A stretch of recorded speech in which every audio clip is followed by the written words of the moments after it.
Hey, Boone! You were late today, weren't you? Why the hell are you going to lunch with everyone else? You don't get lunch today. Pick up your damn phone. You owe me an hour. You can't seriously think you get a lunch after showing up late. Good afternoon, Mr. Abrams. Apologies.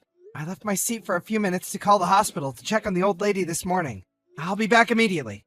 I see. That's right. Your excuse for being late today was that you were helping someone in a medical emergency, wasn't it? Something about some old hag collapsing while you were on your way to work? You gave her CPR and sat in the back of the ambulance with her. Did I miss anything? That's how it went, right? That's right. There was an old lady lying on the floor at the train station. She looked seriously unwell. I tried speaking to her, but she was unresponsive, so I performed CPR. Luckily, she came around. And then I called an ambulance. Is this seriously the story you're going with? Even high school kids don't use crappy excuses like this anymore. You should have just said you overslept. I might have actually believed you then. Mr. Abrams, it's the truth. I understand it might sound like an excuse because it's not exactly the sort of thing that happens every day, but it's true. I never imagined I'd get wrapped up in something this dramatic either. Yeah, I've heard enough. I get the gist of your story now. I just don't believe it, Truant Boy. Truant Boy Boone! It's got a ring to it! You're a real pansy, you know that, Truant Boy? You call yourself a man? You always try to evade responsibility like some pitiful worm. Really grinds my gears. The way you go around the office with that stupid grin on your face, brown-nosing everyone. You're such a suck-up. Why not just be a man about it and admit what you did? To top it off, you tried pulling the wool over my eyes with the lamest excuse I've heard this decade. Don't you feel embarrassed? It's not really like that. Look, you can't even defend yourself properly. Why? Because I'm right. You're surprisingly stupid for someone who graduated from the world-famous Peeps University. Did you bribe them for your degree? Anyone can see you only got hired at this company in the first place due to the university you studied at. You're not fooling me, though, Truant Boy. I'm a firm believer in meritocracy. I'll get rid of anyone who doesn't make the grade without thinking twice. Even if you can study, what use is it if you can't apply it in the real world? You're playing with the big boys now, Truant Boy. You should have tried harder. I'm sorry, Mr. Abrams. I'll do my utmost to ensure I live up to your expectations from now on. Don't kid yourself. I don't expect anything from a dud like you. I already recommended the top brass fire you, so it's too late anyway. What? I'm gonna get fired? Surely no matter which way you look at it, this is going overboard. Why? Think about it. Being late signals a poor attitude towards work and disrespect towards the company. I'm a section manager, and 90% of the people I recommend for the chopping block end up being sent packing. At the very least, can you put in some effort before your dismissal notice comes? Use this as your final opportunity to do some good work for a change. Try not to let Peeps University down by becoming a complete failure. They're counting on you, Truant Boy.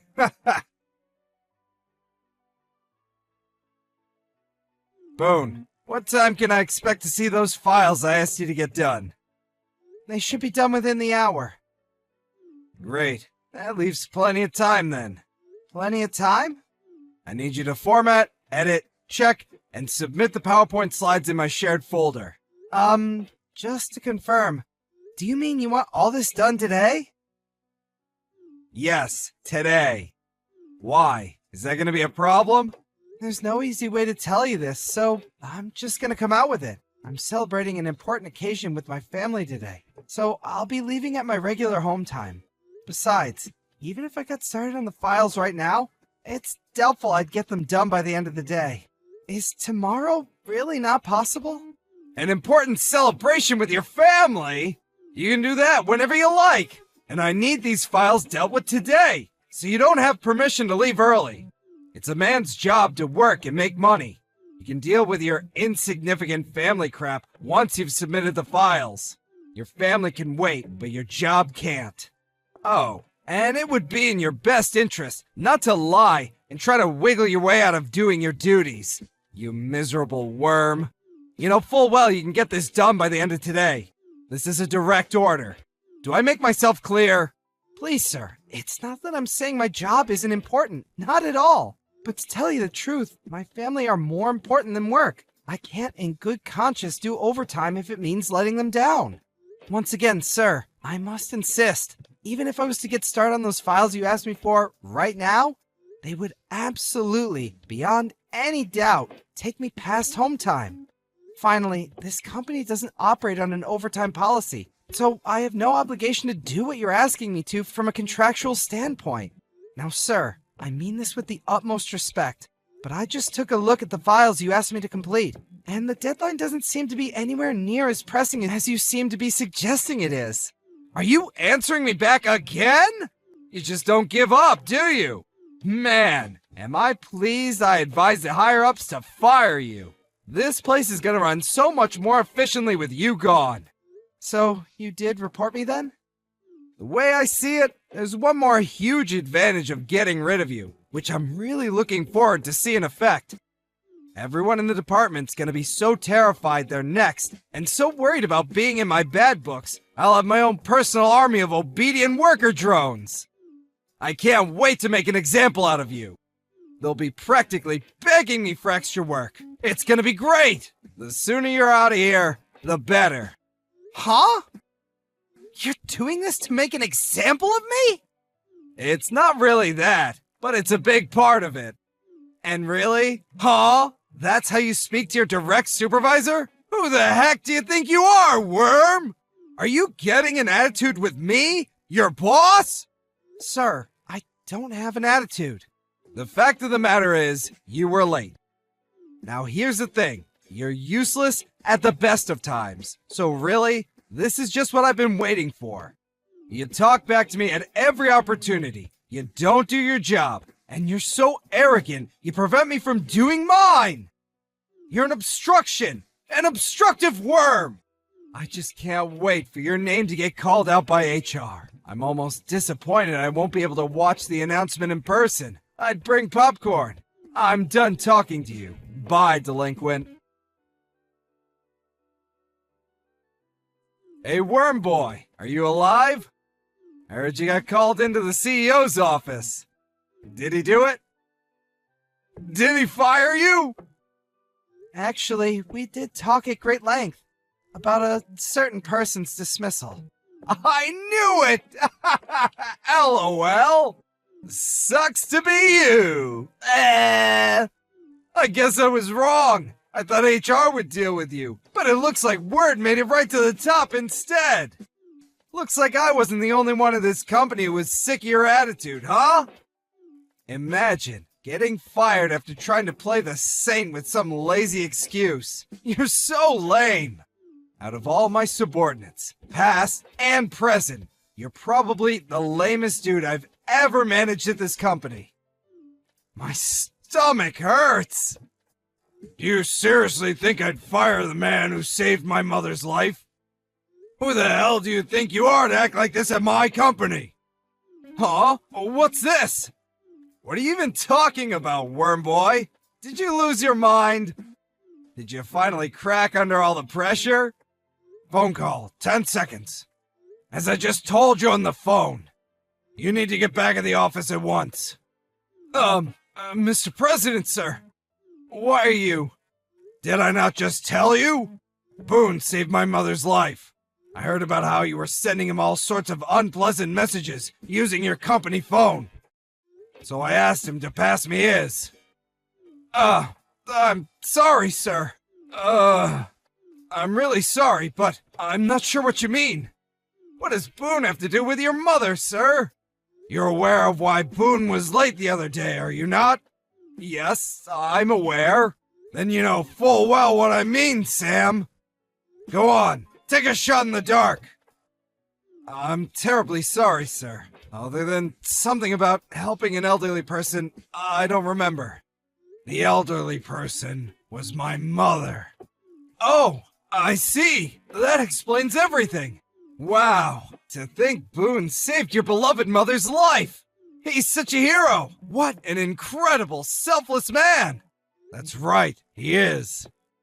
I'll admit that there are times when the quality of his work can leave a little something to be desired. But putting that aside, he's a good man with a good heart. It's an honor to have him at my company, and I intend to keep him here as long as possible. Yes, as you say, sir. My own thoughts echo your sentiments.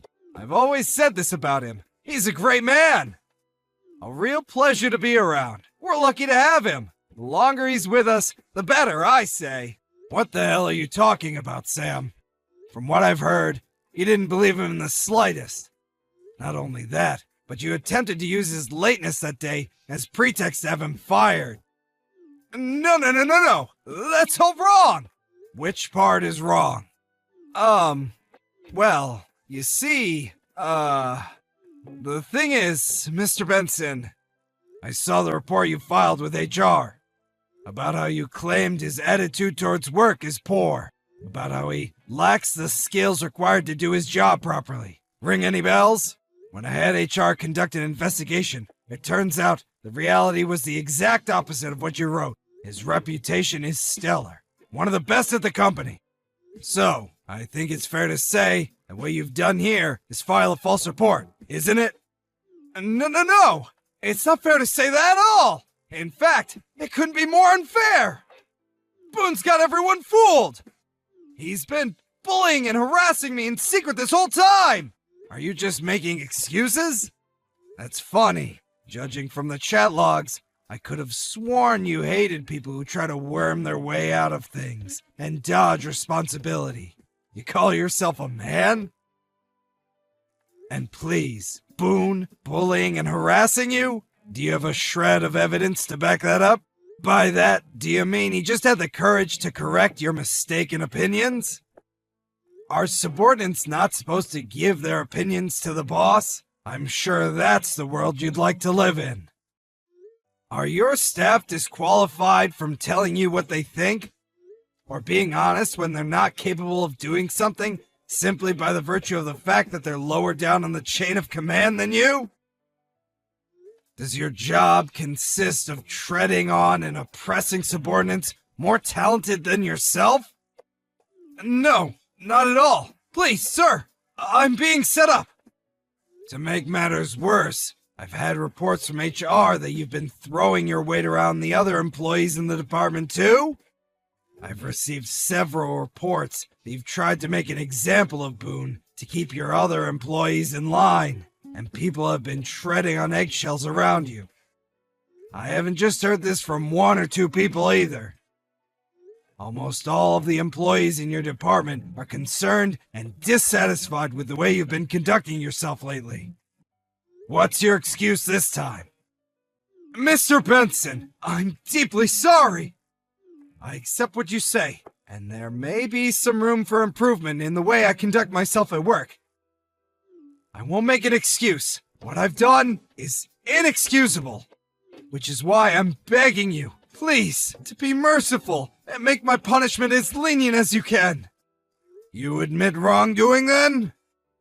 That you submitted a false report against another employee?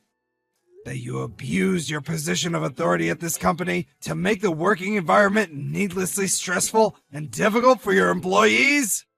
Yes. I'm deeply sorry, sir. I see. That's good. If you admit wrongdoing, I'm satisfied. Mr. President! Thank you so much! However, just because I'm satisfied with your admission doesn't mean you're getting away with it. I only meant I'm satisfied with the matter that Boone is now settled. That said, there's the matter of all the other employees you hounded and harassed into resignation. What do you have to say for yourself about that?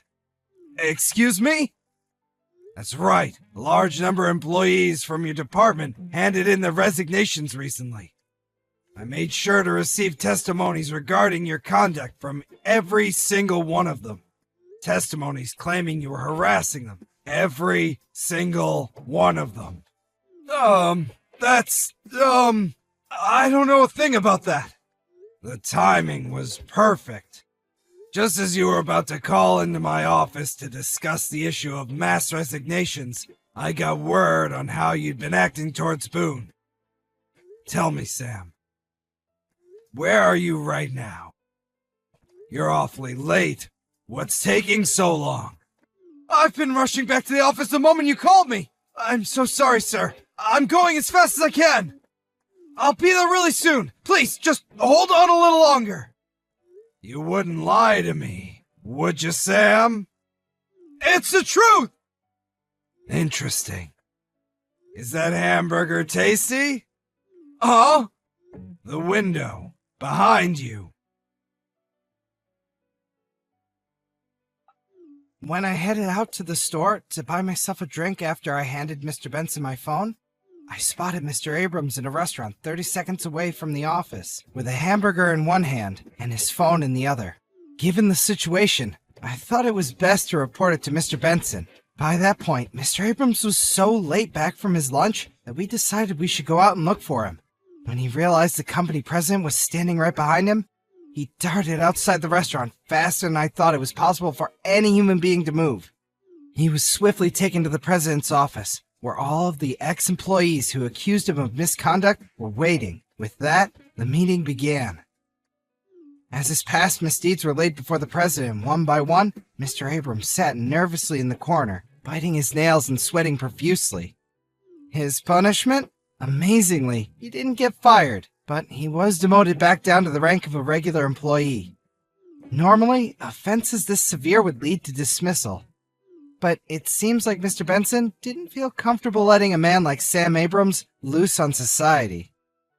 On top of that, as the one who promoted him to the position of power in the first place, he also felt a degree of responsibility.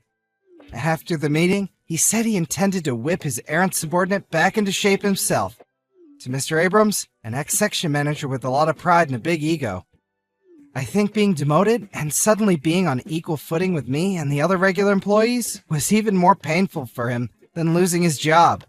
I found out later that Sam Abrams had a long history of harassing his subordinates, and had been doing it since before I joined the company. In total, he'd caused almost 10 employees to quit. These employees all received compensation, in the form of a lump sum deducted from Mr. Abrams' salary. The man himself is currently holed away in a tiny room at the back of the office, working as a member of the clerical staff, and is occasionally required to do odd jobs around the building for the other employees. There's something deeply satisfying about the man who used to make your life a living hell being forced to make you cups of coffee. LOL. Obviously, he deserves everything, and is only himself to blame, so I don't have an ounce of sympathy for him.